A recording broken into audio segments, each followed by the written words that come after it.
Let's go ahead and kick things off. The reason we're here today is we are here to analyze the #1 accounting brand in the world. By my estimation, I look at tons of accounting brands all the time. It's not the obsession. I try and find the very best ones, and I think I found the best one. And so I'm going to break down all the different components. They do such a good job, and then how you can take those same lessons and bring them back into your accounting firm. And I'm also going to show you a little bit about their sales process that price shoppers, tire kickers, and also does a pretty nice job of emphasizing the value that they provide. So let's go ahead and on in. I'm going to share my screen here. And when I share my screen, I'm going to start off with what actually attracted me back to this particular brand and persona. And it's one of my favorite strategies. It's one that we always emphasize for our clients, but oftentimes it's not you talking to your audience, it's you going and talking with someone else to their audience. And so I'm not particularly a huge fan of this YouTuber, but he does get prescribed to me somewhat regularly. And his name is Chris Williamson. And so Chris Williamson came up across my feed here. King of passport bros. Now, as I said, I'm in Corsica. I live in France. I only have one passport, so I'm not really a passport bro, whatever that means. But I can go, eye-catching, interesting. I remember this guy a little bit. I think I looked into Nomad Capitalist, which is, of course, the #1 brand in my estimation in accounting in the world right now. And I watched this video from front to back, not on this account. This one, obviously, you can see I only listened to a little bit on here. But what I want to call attention to for all of you is we're not going to sit here and watch this video, obviously. But I highly encourage everyone to look up this video and watch the first 5 to 10 minutes of it. And what I want you to pay attention to is the way that Andrew, the founder of Nomad Capitalist, the way he tells his story. You can tell that this is a very polished story, that something he has told again and again, and he's refined it. He's extremely comfortable with it.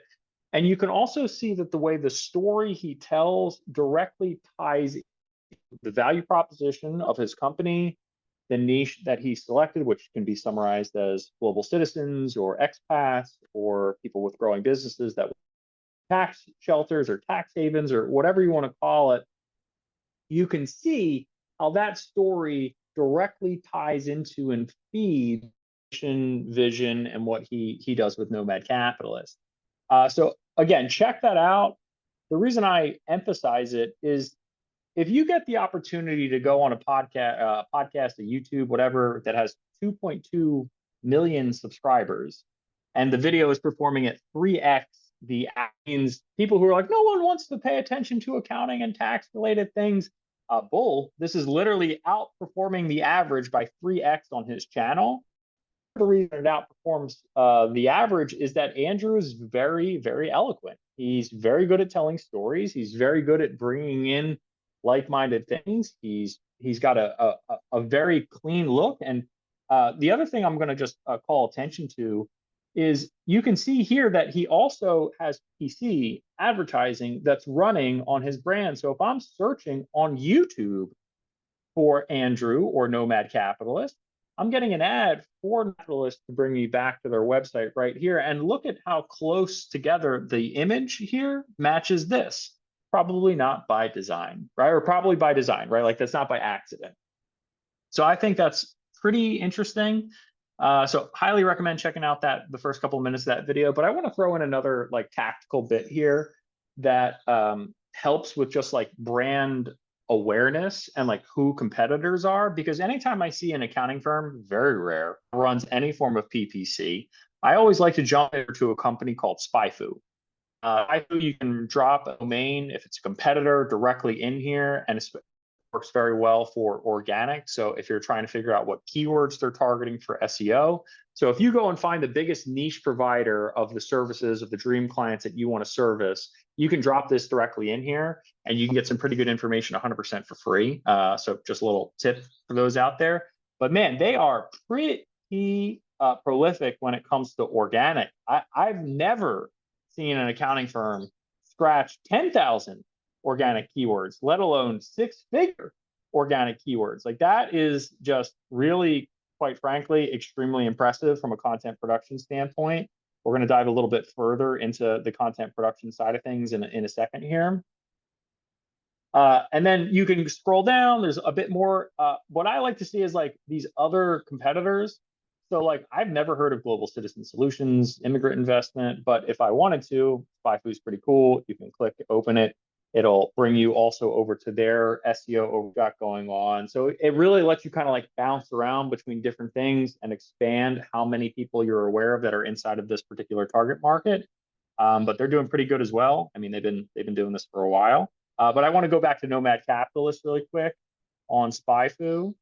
And let's see if it will actually bring me back to it. If not, we'll just skip past it. Okay, cool. So down at the bottom here, you can also see the keywords that they're targeting. And you can, if you have the paid version of SpyFu, you can see all of them as well as approximately how much they're spending on each keyword. And you can also see the ads that they're running. So if you're trying to like shortcut to getting to better PPC advertising, this can be a tremendous way of doing it. And just to give you an idea of like how good of a job I think they are most likely doing when it comes to PPC, is it's very rare that you will see get keyword like that expression there means that they're pulling in the keyword that they're targeting directly into the advertisement that they're the thing that they're targeting. So in other words, in this one, the keyword is second citizenship. Get second citizenship today. So whoever's running their PPC is honestly, in my estimation, just from seeing that, I can tell they're doing a better job than a lot of the other companies out there. So you got a ton of information here. I'm not going to go through this any further, but normally what I like to do after this, when I see PPC, is I always go to a Google search. And I'll just type the company name or I'll type the founder's name into Google and I want to see what comes up. Now, the first thing that comes up is this guy's got a 4.5 rated book on Amazon called Nomad Capitalist. Now, this isn't me saying to you guys, you've got to go and write a book, but it is something that is an incredibly strong brand builder, is having not just a book, but a well-rated book and one that has, I think, when I looked at it, I think it had like 2,000 reviews or something like that, 2,300 reviews. I mean, that's not a small amount. So really, again, strong brand, name again, the primary benefits of what he does right next to his face, just really, really strong on this. And then you can also see that the site maps build out well for SEO because they've got the 4 main bits right here. You've also got the sponsored page on top. So they're PPC right here. Then they have their organic here. This is interesting though, right? It looks like they're getting a little bit slammed on the Google side of things, opposed to the Amazon side of things. So if I'm Andrew, I'm paying close attention to this and trying to drive some client reviews onto the book posting on Google. And then we can see here, you got a lot of traffic on YouTube. We're going to look at their YouTube, Twitter, and all this in a second. But I'm always just going to scan this and see if there's anything really interesting that jumps out. But we're going to go to the socials in a second here. But they've done a nice job on the first page of Google. I'm going to do down of the website in a little bit more detail later on, but I do want to just scan it with you guys. So when you look at this, you also will see one of my favorite aspects of brand building, which is what has published you or featured you already. And he's got heavy hitters on here: CNN, Fox, Business Insider, BBC. I love anytime I see this on a website because it's just essentially saying like wherever you could put your local chamber of commerce, you could put conferences you've been to, if you've been featured on podcasts or on joint webinars. Like I put featured on ClickFunnels, right? Because they featured us. I put featured on CPA Academy, right? They're just a strategic partner of ours. So you can really link reputable brands very easily with this banner here. Love the call to action button. You can see that this professional headshots used times. Love that there's video marketing right on the second scroll down below above the page when it loads. Love the numbers, right? Just like very simple, very eye-catching, very relevant to like exactly what they're looking to do. don't love this section. I just don't I think I love the idea of it. I think I hate the implementation of it. I think it's just too generic like others. You got to call out potentially who these actual meaningful differentiators. I think you can just do without this. Great testimonial section. Would love places to be on here. I know that there's probably a reason they don't do that, but clearly some people can do it. So I think just rearranging this so that the images that do have face front and center would go a long way. Good copy here. You know, I'm fine with the image, clearly showing emphasis info capture at the bottom, kind of crappy. I mean, if you've got a book to sell, you can promote that here. Also, they've got an awesome email news in a minute here. I just think that this is not great capture. This is pretty poor, but the brand is still very strong. Also, Andrew, shout out, buddy. We're in 2024. Your copyright may have expired. Just kidding. Just put a 2023 plus, and you can avoid that. So YouTube. Whenever I'm on YouTube and I'm analyzing a brand, I will always, again, scan their channel just real quick. Like, do they have playlists set up? He does, right? Playlist, so it gives you a nice long stroll. He's got strong thumbnails, 3, 4, 5 words per thumbnail, good color differentiation. He's got figures that, you know, can be more readily recognized. Ty Lopez, I think that guy's name is Zuby, and I'm not sure if I pronounced that correctly. You've got good things here, but one of the things I like to do is I just like to jump over to the video side, and then I jump to the most popular videos. And so to say, I'm going to also target expats, and I'm doing market research on the category king of this area, or if you're just, you know, taking my word and like the #1 world, I want to look at the videos that they have that are doing the best. And what's funny is the #1 video is based on fear, and it's from 2 years ago, right? Second citizenship. As far as I know, you can still get second citizenship as the US, so that performs obviously quite well, 46x the average video channel. However, there's another video that I want to call attention to that is similar in the sense that this one's 400,000, but it's 8 years old. 500,000, 1 year old. 467, 6 days old. So if I'm also looking at how fast did a video grow compared to how long has it actually been on the platform for. And what this tells me is it's got an audience that's largely fear driven, right? If this is an extremely high producing video, and this isn't the highest producing video, and this is the second highest producing video, and most of them look fear based, tells me a little bit about his as well. So again, just some very interesting things going on here. You can see some Dream 100 opportunities with Robert Kiyosaki. I can't remember his name off the top of my head. Patrick Boyle, who's another big YouTube personality. So just some interesting things to I think that's my Twitter as opposed to their Twitter. So my Twitter isn't as good as Andrew's Twitter, not yet at least. They had their Twitter on here, but right. Nomad Capitalist. There it is.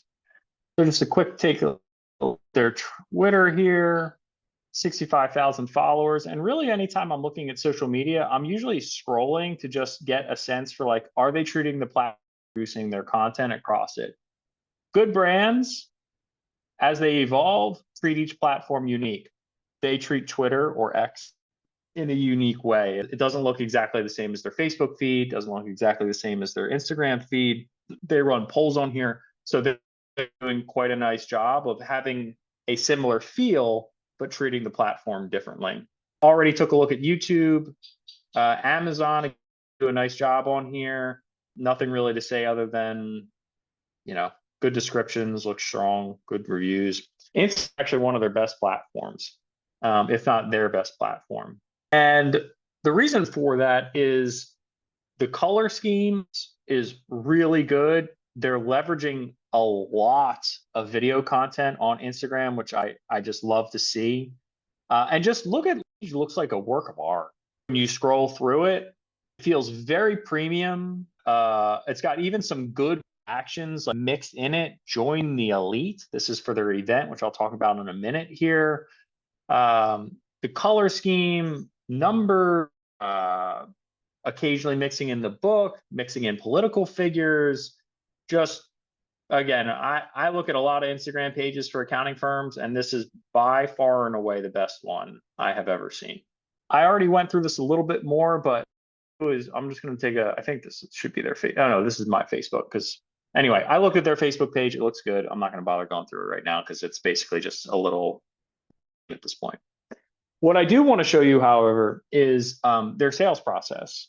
And I think there's areas for opportunities for improvement here, but I'm going to talk about one very specific distinction that they or change that they made that turned me from a looky-loo to a potential. So again, I've had them on my radar for a while. And when you get ready to create your bespoke plan, I think they should just say custom. I don't think really a lot of bespoke means. Besides the point, you click on create your bespoke plan, and it also is the same thing as your apply now. I think you guys saw that where their third page that loaded for a second, and then it loaded to this one. Just like it's small, but like it creates confusion. And if you're a previous buyer and you're used to being redirected to that page, or previous looky-loo like I was, you're like, hey, I thought I was used to seeing that. So this is their page. Call, and I'm going to talk about the difference real quick here. So previously, when you were on this page, they listed the prices for remote versus in-person. Right on this page, they listed it. And remote, the plan was like, I think it was like $25,000. And then in person, it was like $75,000 was what it was listed as right here. Now, if you notice, they changed that. If I had to guess, they probably worked with someone who specializes in conversion optimization, and they were like, what are you doing listed right here? You should capture their information and then list the price, which is what they do now. And so this is a two-step order form in the sense that, excuse me, not even an order form. It's a data collection form, it's just data. And so when you put this information in here, you'll go to a second, and that page will list the price. I think this is $28,000 now, based on what I went through. My memory's a little hazy. And then they will have more to income, goals. And so I love the two-step sales process here. I think it's super sharp. I think it also allows you to harvest more your email list, nurture people, just do a lot of really good things with when you capture this information.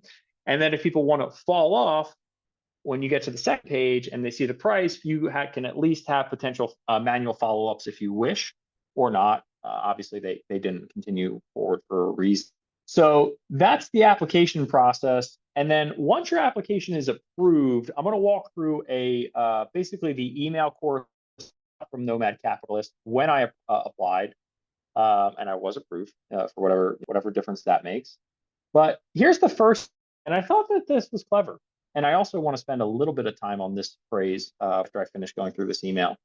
So this email is a quiz. It's if you click on here, right? You basically like whatever your passport is, I'll go ahead and just like click through to it. And you want to just basically be like, how good is your passport, right? Like that part of their value proposition is like the idea of getting a new passport, going where you're treated best. And then you have the opportunity to like go through here and drop this information in here. I'm not going to do that right now. What I am going to do is I'm going to spend time on this slogan or tagline, whatever you want to call it. I think that this is one of, if not the best taglines I've ever seen. And definitely one of the best in accounting, if not the best. Go where I'm going to say it again. Go where you're treated best. This is and the reason it's so powerful is that if you are a nomad, in the sense that you travel with the world with a laptop, you work in front of fancy views like this, whatever, that resonates with you. It tells you or outcome, and that's what he's selling. He's saying you are not limited by your borders, where you were born. Just go where you're treated best. You probably don't know where to go. You probably don't know what place will treat you the best. But this just tells you that's what you're here to do with us, with our help. When I read this line, I could not sleep. I literally was like, I can't believe how good of a line does our company have a line that's good?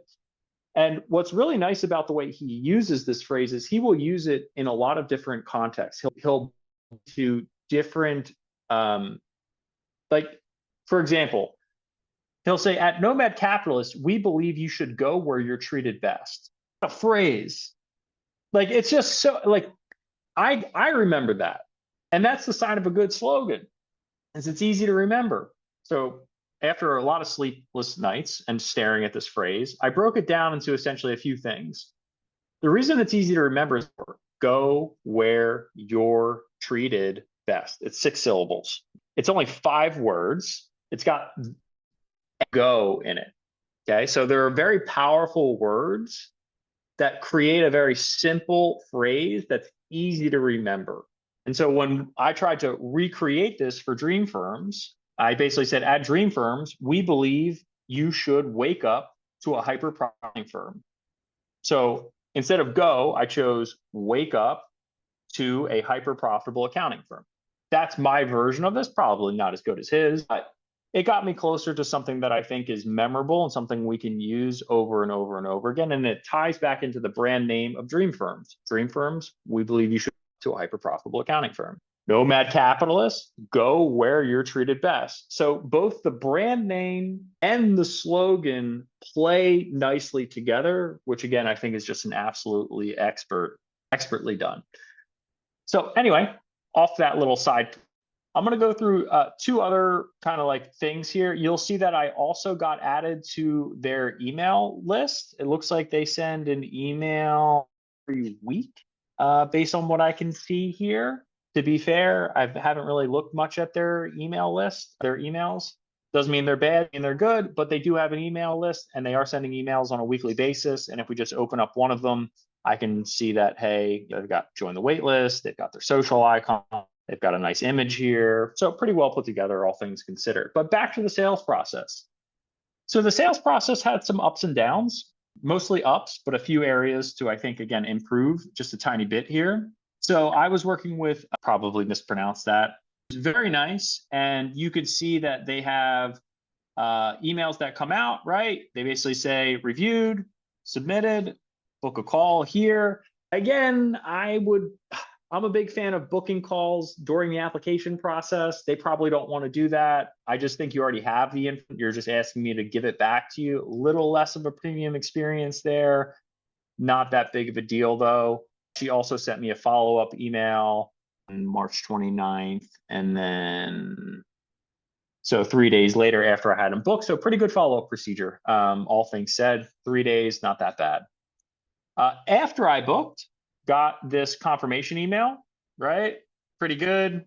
I'm going to break out the confirmation email just a little bit more here. So you can see that they put some very specific things inside of here. Okay. This is repeat information from the application process, but essentially it's just like, hey, this is what's going to happen. I'm cool with this information. Giving me the agenda of the call, cool with this information. A little long, maybe a little bit of copywriting would go a long way here. I don't believe the call was recorded because it was on Google Meet. Maybe it was. Record all your sales calls if they're not doing that, but for both training purposes and just make sure the clients are honest. And so a couple more confirmation emails. Oh, excuse me. This is what I wanted to show. So after I booked after the application was approved, there was a link in that first email that the sales rep had sent me, and it brought this. This video is pretty damn good. Again, not going to watch the whole thing here because it's 2.5 minutes long, but basically Andrew does is he congratulates us. He says, thank you very much, right? Or not thank you. Congratulations on having your application approved. We're to you. And then all he does is outline next steps, right? He's just very clear in saying, like, you're going to speak with one of our team members. They're going to review your situation. And if it's a good fit, we will ask you for your business, right? Like, he's very upfront. Like, he's just like, you're coming on this call because we're expecting to work together. Okay. Like, that's what's going on here. So I think it's got a pretty nice premium.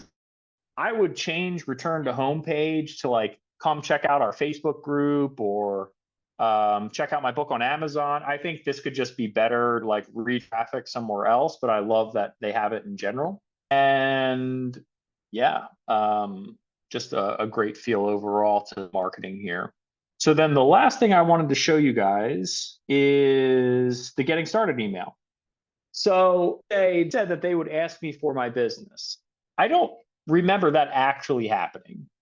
And when I say they didn't ask me for my business, like they didn't really ask for a deposit, they didn't ask for credit card information, like they didn't really like ask me for my business. They outlined, hey, we'll send you this and we'll move forward. They didn't book a follow-up call. I mean, again, they're asking for $28,000, even if you're, worth $10 million, which I am not, to be perfectly frank, not even close. I still want to be able to have another touch point before I spend that level of capital. It's a big ask. However, after the email or after the call concluded, they were very quick in sending out this email, which I liked. I didn't really like the invite to the event. I think maybe you could build an offer around this where it's like, hey, when you move forward with the game plan or the service, we'll give you an extra ticket for free to Nomad Capitalist Live when you buy your first ticket. Like I think there could just like dropping the link to me kind of confused what this was about. I just, again, it's like, it's a great asset, just not really deployed in this email. However, the action plan guide, which I'm going to walk you guys through here just very simply here, I think is a great sales asset.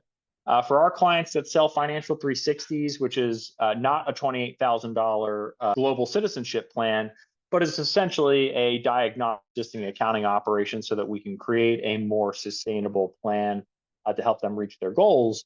I think that this is actually a pretty good resource, and it looks like I'm having some issues with the preview here, so I'll just download it real quick, and we'll go back to seeing my ugly mug in full screen for a second here, and then I will walk you guys through this. Cool. All right.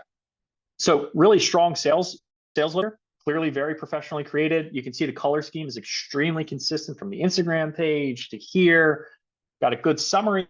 You've got really nice, very easy to read what we can help our clients with, their primary services. Really, these numbers repeat themselves from the one on the website. Again, just smart branding. If it's here, we should use it here as well. If you create something, you can use it more than once. Our approach, this part's pretty good.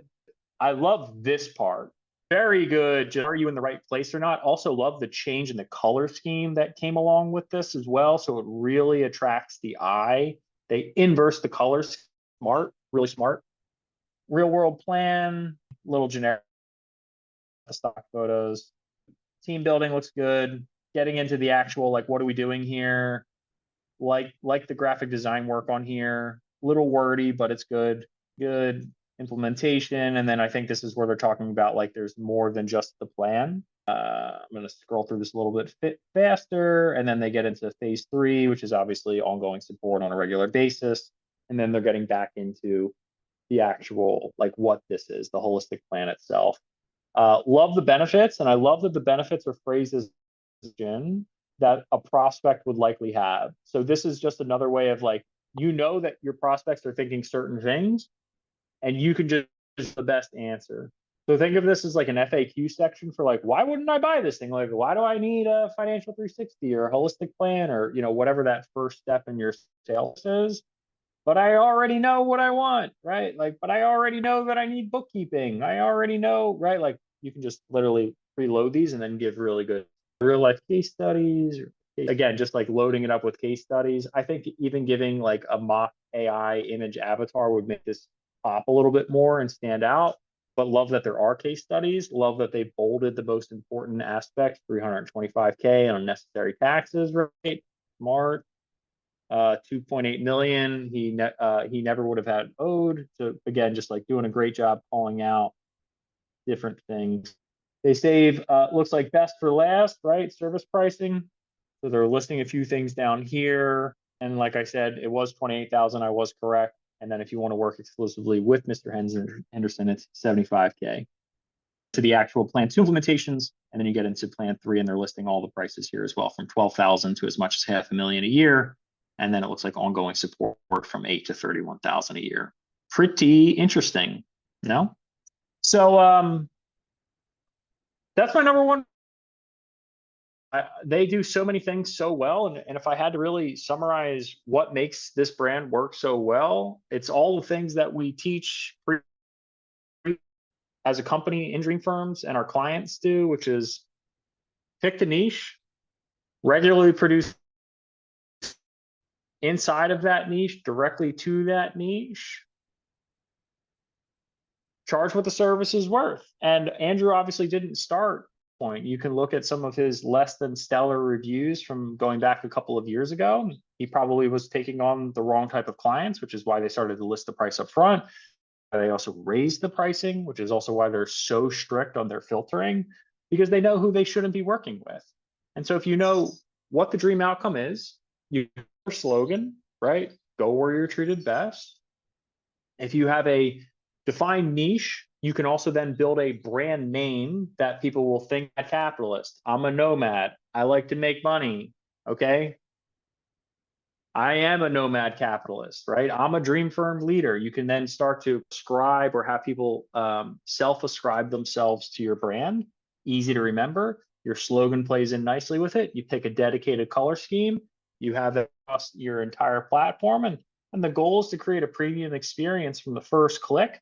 So ultimately, when they schedule a call, when they see your proposals, when you ask them for their credit card, how you follow up with them. And that's what it takes. It's not easy, it's hard, but it's certainly worth doing because you'll get people like me to book calls with you and contemplate spending $28,000, which I am still contemplating. Anyhow, I hope you guys found this to be educational. I thought that this was one of the more interesting things that I've discovered lately, and I thought a brand that works so well would be useful for all of the people out there in the wonderful world of entrepreneurial accounting. So if you like this content, just let us know in the comment section down below, and we will know to create more of it to help you to ultimately create your dream firm. My name is Tyler S. Clark. Thank you so much for your most precious resource. You can make your dream firm a reality, but we are here to help you every single step of the way. Have a fantastic rest of your workday, and please make sure to go and enjoy some more out in the sun this summer.